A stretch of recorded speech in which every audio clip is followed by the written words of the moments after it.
ये अपना भाग्य कैसे। एक जंगल में एक महात्मा रहते थे। उन महात्मा की खासियत ये थी कि वे किसी का भी भविष्य बता सकते थे। बड़े बड़े राजा उन्हें मानते थे और उनके बताए हुए मार्ग पर चलते थे। उस जंगल के बीचों बीच से एक नदी गुजरती थी और उन महात्मा की कुटिया उस नदी के किनारे पर थी। नदी के दोनों तरफ दो अलग अलग शक्तिशाली राजाओं के साम्राज्य थे। वे दोनों ही राजा उस महात्मा को बहुत मानते थे। वे दोनों जब भी कोई बड़ा कार्य करते थे तो उन महात्मा से सलाह लेने के लिए अवश्य आते थे। एक दिन इन दोनों राजाओं में किसी बात पर कहसुनी हो गई। बात इतनी बढ़ गई कि नौबत युद्ध पर आ गई। युद्ध की तारीख और समय ये दोनों तय कर दिया गया। पर जैसा कि दोनों राजाओं का नियम था कि जब भी कोई बड़ा कार्य करते तो वे दोनों उस महात्मा की सलाह जरूर लेते थे। इसीलिए पहला राजा उन महात्मा के पास आता है और उनसे पूछता है कि महात्मा जी, मैंने पड़ोस के राजा के साथ युद्ध करने का निश्चय किया है और इसीलिए ये जानना चाहता हूँ कि युद्ध का परिणाम किसके पक्ष में होगा। वे महात्मा कहते हैं कि उंगली से नीचे की ओर इशारा। यदि तुमने युद्ध किया तो तुम्हारी हार निश्चित है। फिर वो राजा महात्मा जी से पूछता है कि क्या जीतने का कोई भी उपाय नहीं है।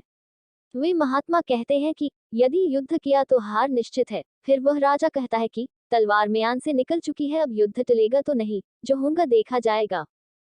फिर वो राजा उसी समय वहां से चला जाता है और अपने सेना से जी तोड़ मेहनत करने के लिए कहता है। सभी सैनिक राजा की आज्ञा मानकर जी तोड़ मेहनत करने के लिए लग जाते हैं। दूसरे दिन दूसरा राजा उन महात्मा के पास आ जाता है और उनसे पूछता है कि उंगली से नीचे की ओर इशारा, उंगली से नीचे की ओर इशारा, उंगली से नीचे की ओर इशारा। महात्मा जी, मैं पड़ोस के राजा के साथ युद्ध करने के लिए जा रहा हूँ, इसीलिए मैं इस युद्ध का परिणाम जानना चाहता हूँ कि युद्ध किसके पक्ष में रहेगा। वे महात्मा कहते हैं कि निसंदेह जीत तुम्हारी है और उस राजा के पास तुम्हें हराने का कोई उपाय नहीं। उन महात्मा की बात सुन वो राजा बहुत ही ज्यादा प्रसन्न हो जाता है और सीधा जाकर अपनी सेना को ये खुशखबरी सुनाता है कि युद्ध में उनकी जीत पक्की है। ये बात सुनकर उस राजा के सैनिक भी बहुत खुश हो जाते हैं और युद्ध की तैयारियों में लग जाते हैं। समय बीतता है और युद्ध का दिन आ जाता है। रणभेरियां बजाई जाती है और युद्ध शुरू हो जाता है। दोनों सेनाएं एक दूसरे के साथ भिड़ जाती है और मारकाट मच जाती है।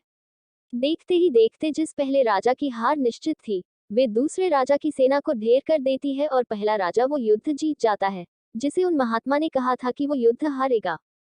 युद्ध जीतने के बाद वो पहला राजा उन महात्मा के पास चला जाता है और उनसे पूछता है कि महात्मा जी, आपने तो कहा था कि मैं तो वो युद्ध हार जाऊंगा, लेकिन मैं तो युद्ध जीत गया। आपकी भविष्यवाणी गलत कैसे निकली।